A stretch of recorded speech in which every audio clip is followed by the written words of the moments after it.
So what a lot of you don't know is that I love cars. It is a little bit weird, yes, I know I've been told I'm a weird girl, but that is okay. I absolutely love cars, not just the technical aspects of them, but obviously the design. And so today's episode of Design and Wine is going to be slightly different to what we've done in the past.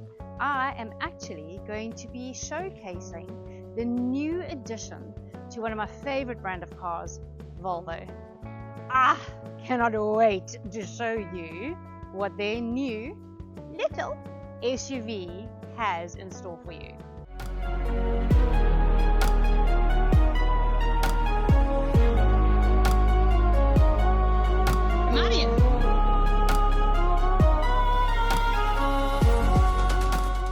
I love design. I love design in any form, in any facet that it comes in. And so in the episodes past, we've brought you a lot of design of the interiors of homes, of short-term rentals, of restaurants.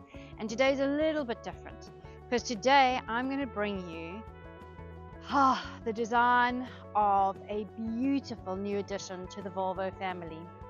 Volvo has launched their full electric EX30. And while many of you will be like, so what? And it's an electric car, everyone's got an electric car. But the design of this little SUV is flippin' beautiful. The first time I saw it at our friends Rola Volvo in Somerset West, I literally went gaga. Ta-da! Here she is.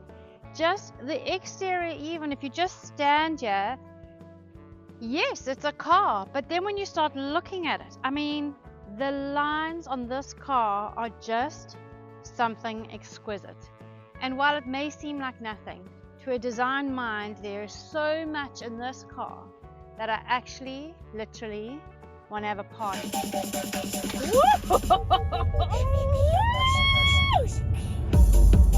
Even like G-force, man. Shit, that's amazing. I need one of these! The majority of the exterior of this little SUV is made from recycled materials. Recycled aluminium, steel and plastics.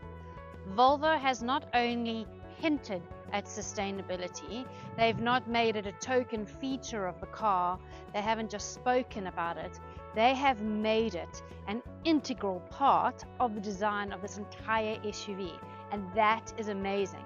As designers, we really are trying to move towards a more sustainable and eco and environmentally friendly way to design. And the fact that the Swedes have literally made that their design brief, I find is amazing. And there's no shortage in terms of beauty just because it's recycled. The lines on this car are just so sleek and elegant and beautiful. They're clean yet voluptuous, if I can put it that way. There is just something so sexy about this little SUV.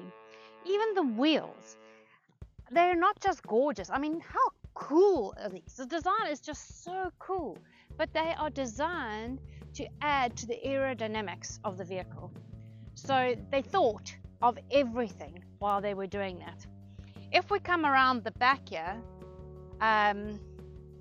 while I'm at it, the panoramic sunroof, literally, I touched the car and it opened as part of the thing. It recognized me. So the sunroof literally goes from the back all the way to the front. So you've got this entire window above you to just add to the feeling of space. But we'll get onto that when it's on the interior. I'm getting way ahead of myself here. If we go to the back of this car, again, the lines are just so appealing.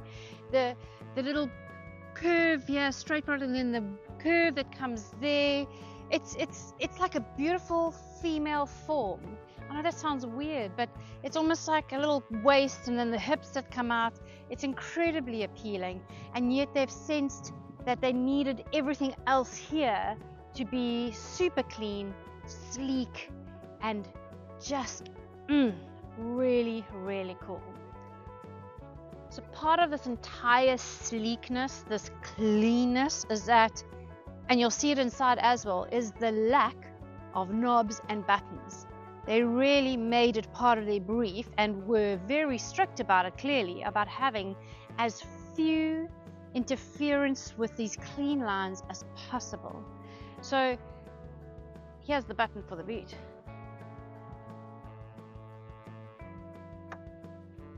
Come closer. You have the key. So one smooth action. The boot is beautiful. There is actually hang on. You can actually lift it up and make this boot even deeper for more stuff, which is fantastic. And then a really little cool feature, in case you don't know how to pack, is this little diagram over here that actually tells you how much stuff you can fit in to the boot of the car. I mean, that's pretty cool and nifty if you don't know how to pack.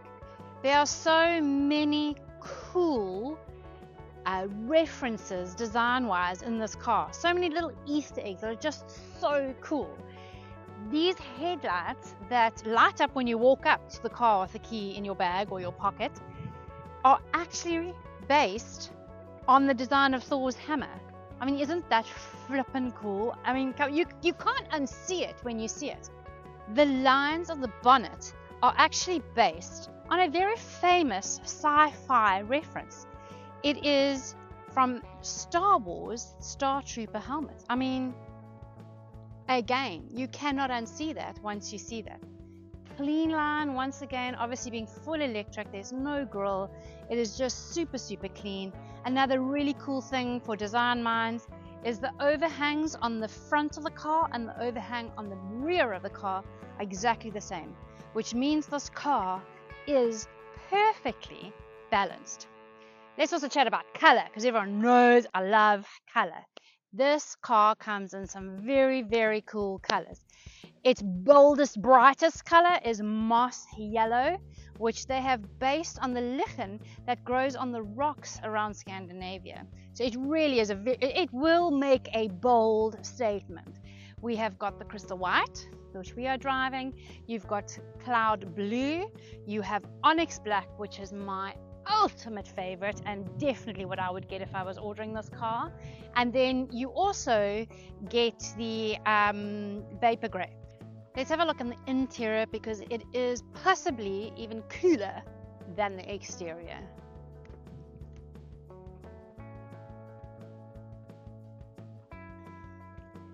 One of the first things you will notice climbing into the EX30 is the lack of or absence of knobs and buttons and paraphernalia. Just the things that normally clutter up a dashboard. There's an incredibly sleek line that runs through here. And an interesting fact is that the car is symmetrical. From left to right, it is exactly the same, both front and back, barring for one thing, the steering wheel. Otherwise, everything is perfectly symmetrical. And I actually like that the steering wheel adds a little bit of asymmetry. You know me, I don't always like everything exactly symmetrical, but I do love the steering wheel for more than that. I love the fact that it is square. I mean, how cool is this? It is so nice to have something that is not stereotypical. It's not your round steering wheel. And it was so comfortable to drive with. To add to those sleek lines, everything happens on this console and here. And your windows are here on this tiny little button over here. Everything, it's just so nice not to have clutter. It really is. There's also no cubby. So at first I was like, I store everything in my car. But there's a little place over here which you open right there. Then down here we've got another compartment with these little flaps that open up. This wonderful little ridged area here to hide things in, plus two USB ports. Those are what they're called, the ports, but they're USB-C, which is great. But the only thing that I was really upset about at first was, where do I put my coffee?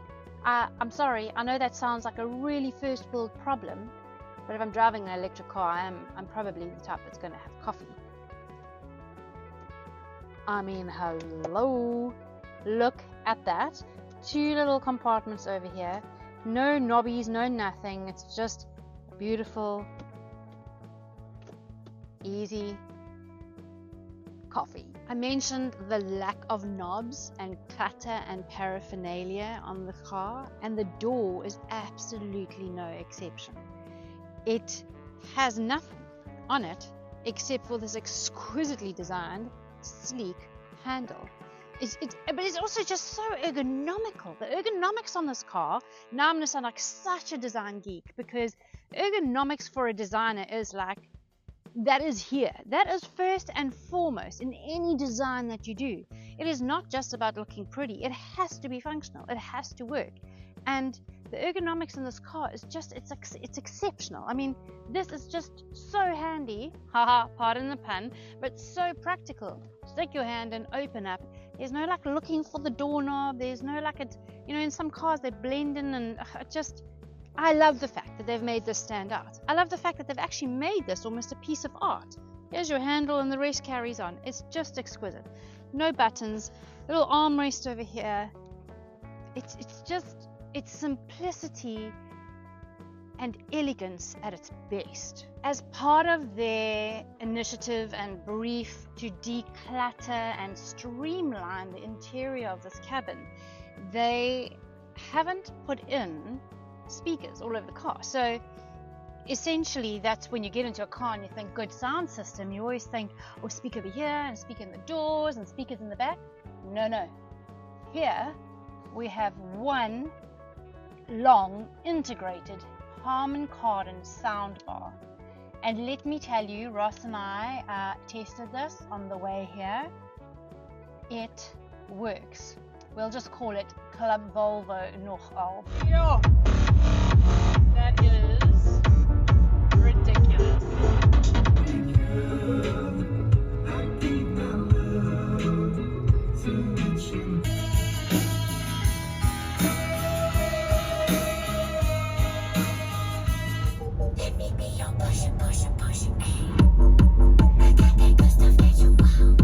So Volvo took the brief of sustainability and eco and environmentally friendliness to the next level. They took it very seriously, and that didn't just stop with the exterior of the car. The interior of the car, majority of it is once again made up of recycled materials, but over and above that, in the recycled materials they've used, so this whole console was made from recycled plastics and pellets, and they placed the pellets so and compressed them to basically resemble a Nordic starry night. There are 4 different interior themes in the EX30.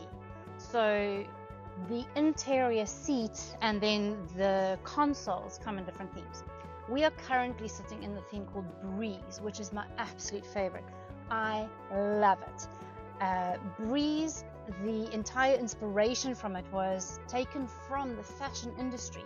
So they actually use sort of like a knit pattern.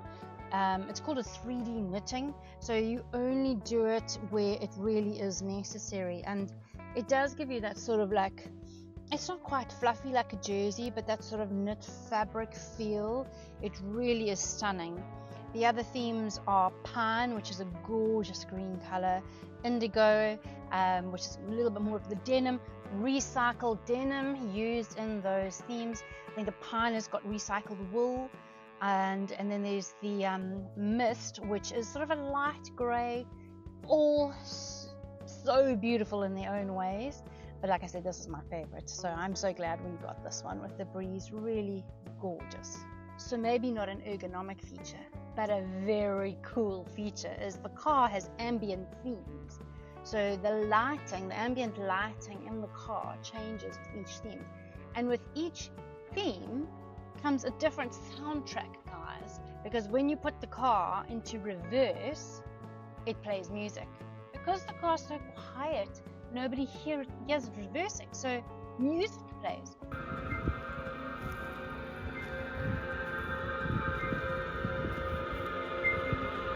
One of the main features that I loved, I hate feeling closed in. I'm actually quite claustrophobic, and so I've generally gone for cars that have got really huge windscreens or a little bit more spacious in the cabin. But this massive panoramic sunroof really, it makes you feel like you are out in the open. And so there's no feeling, even though the cabin is a little small, it's not tiny, don't get me wrong, there's enough space for everyone, but it is obviously smaller than other SUVs. You don't feel cramped. This panoramic roof really brings in that light and helps you just to feel a little bit more airy inside the cabin. What wine do I pair this car with? It was quite a hard one actually for me, because it could go with anything actually. It could have gone with an MCC, it could have gone with a red, it could have gone with white. There's just so much, because there's so much in this car. And so for weeks, 2 weeks now, I've been doing research into wine, and I know it's terrible, hey, but someone has to do it. So to find out what wine actually goes with this, wait, I eventually settled, not even settled, settled's the wrong word, I eventually chose Cirrus Pinot Noir. Why? There's so many reasons, I don't even know where to begin. The first thing that actually appealed to me was the color of the foil on the cork. The color of this foil is the same blue as the blue in the logo for Volvo and for the Swedish blue. So that immediately was a bit of a thing for me. So I looked into this wine a little bit more. Driving this car is like driving on clouds. I kid you not. It is. I've driven an electric car before and it was beautiful, but this is just next level. It's actually not a light car and yet feels so incredibly light. It is just so smooth and heavenly to drive. So Cirrus, being a cloud, also appealed to me. Then let me open it. So the Cirrus Pinot Noir is grown on the Cirrus Plateau in a very stony soil with extreme climates, between really cold and snowy sometimes in winter to extreme heat. And all of that adds to its complexity and also to its taste. But that's not why I chose it. I chose it because of its complexity and taste, not for where it was grown. Sorry, I love Cirrus. But this wine on the nose has a berry, like a wild berry aroma, and then after that there's something cigarish about it. There's the fun, and then there's the seriousness. When you sip this wine, the first thought that comes to mind on the palate is wild strawberries and raspberries, so that really fun element to it. But as it sits on your palate, there's something serious that comes into the taste, possibly from the minerals, from the soil that it grows in. And I think that is so much alike to the EX30. There's such a fun element. You walk up to this car and you think, oh my gosh, this is so cool. You open it and it is so cool. It is so cool. And then you drive it and you realize that as cool and as fun as it is, there's a serious element in the thought process behind every single element of this car. There is nothing in this car or on this car that has not been thoroughly and seriously thought, considered, and designed. And that for me paired so well with this wine. Well, the wine paired with that. They both just go together. There's this fun bit in the beginning, but as you get to know it, it's a little bit more serious and very thoughtful. And I would just like to add that neither myself or my company, Interiors Etc., Design and Wine, Rola Motors, or Volvo Cars encourage drinking and driving. We did not have a lot. We had our allocated under the amount, and we are literally just around the corner from the dealership. So please, no drinking and driving. Till the next episode. Adios.